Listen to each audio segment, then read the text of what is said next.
Adam Lashinsky, Wild Ride, Inside Uber's Quest for World Domination.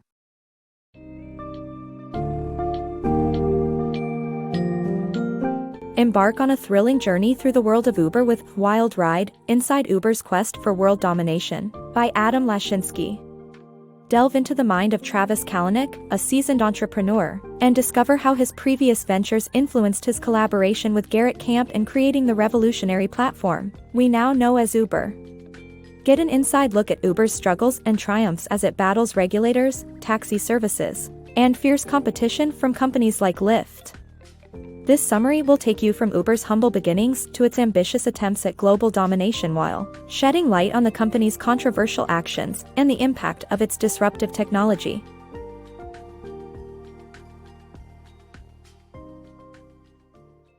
Travis Kalanick's entrepreneurial journey.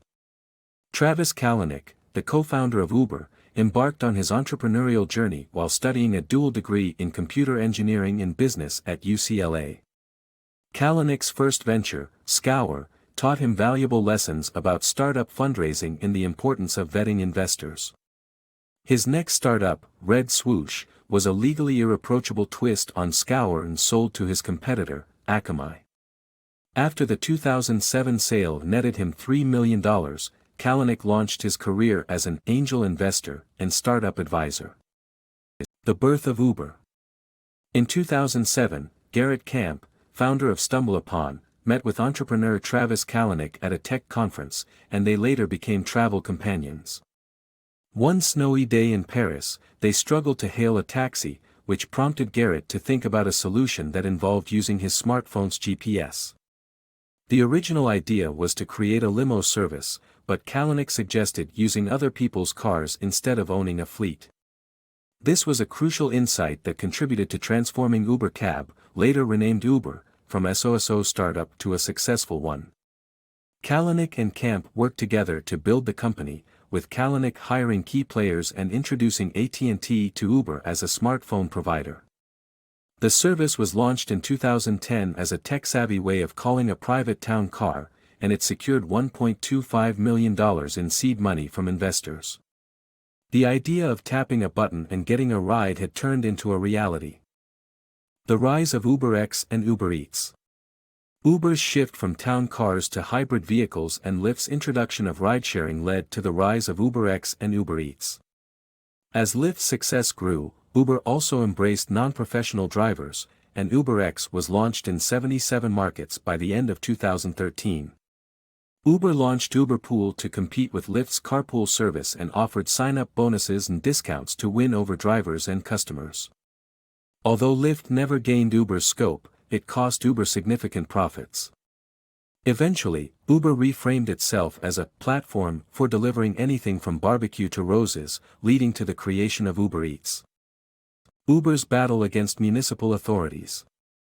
Uber's use of playbook and PR strategies helped them win regulatory battles in most cities they entered, but they still faced opposition and controversy in some places. Uber encountered opposition and official resistance from municipal authorities in every city it entered. When San Francisco sent a cease and desist letter, Kalanick simply changed the company name to Uber and continued operation. In D.C., the taxi commissioner impounded an Uber driver's car, writing the company a $2,000 ticket. To enter new markets, Uber followed a playbook that involved researching every regulation affecting them and dealing with taxi companies and legislative bodies using lobbying, PR, and grassroots action. Kalanick hired a lawyer and political consultant, Bradley Tusk, for regulation management guidance. Tusk established a new Uber playbook aimed at dealing with the taxi companies and legislative bodies that inevitably confront the company when it launches in a new location. Despite Uber's efforts, they faced opposition and controversy in some places, such as Austin, Texas, where they didn't succeed and left the city. However, Uber won regulatory fights in most cities, including New York City. The rise and fall of Uber's brand. Uber started with a clever local marketing strategy, which included selecting a hometown celebrity for each city and launching a massive PR campaign. It quickly became a sensation with riders looking for a hassle-free ride. But Uber's streak of success took a hit when it introduced surge pricing and faced controversies. The company's security breaches, toxic workplace culture, and former CEO's questionable actions led to a significant public relations disaster. The brand that once promised to revolutionize the transportation industry became associated with scandals, leading to a loss of customers and investor trust. Uber's struggle in China.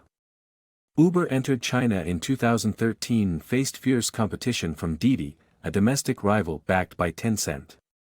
By 2016, Uber was losing around $1 billion annually to Didi, which operated in more than 400 Chinese cities compared to Uber's 60.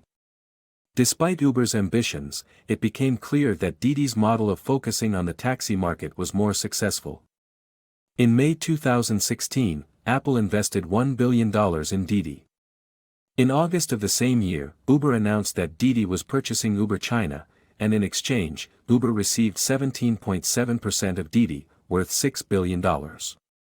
Uber's CEO, Kalanick, held a sizable stake in China and prevented Didi from funding his rivals worldwide.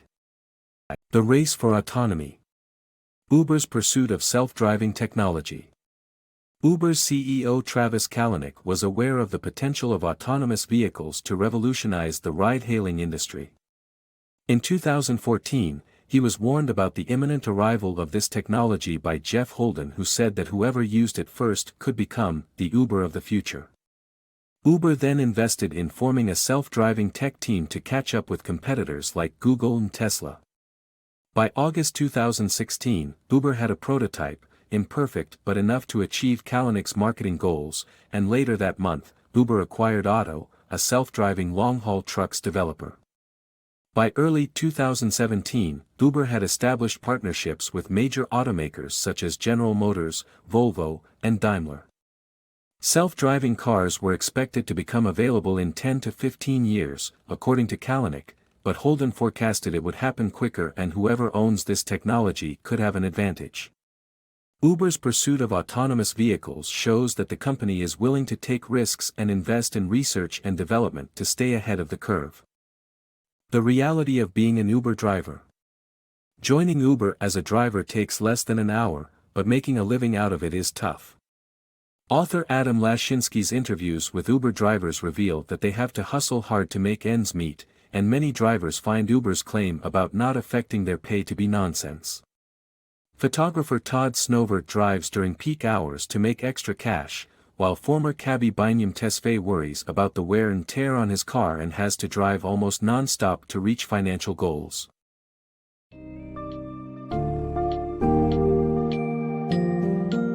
In A Wild Ride, Adam Lashinsky provides a gripping account of Uber's meteoric rise and its relentless quest for world domination. We've followed Travis Kalanick's journey from his early days as an entrepreneur, the birth of the "I tap a button, get a ride" idea, and Uber's continuous evolution amidst fierce competition. The book explores Uber's regulatory battles, its PR campaigns and scandals, as well as its various strategic moves against competitors like Lyft and Didi. Through this riveting tale of innovation and disruption, we gain valuable insights into the challenges faced by Uber and how it changed the transportation industry forever.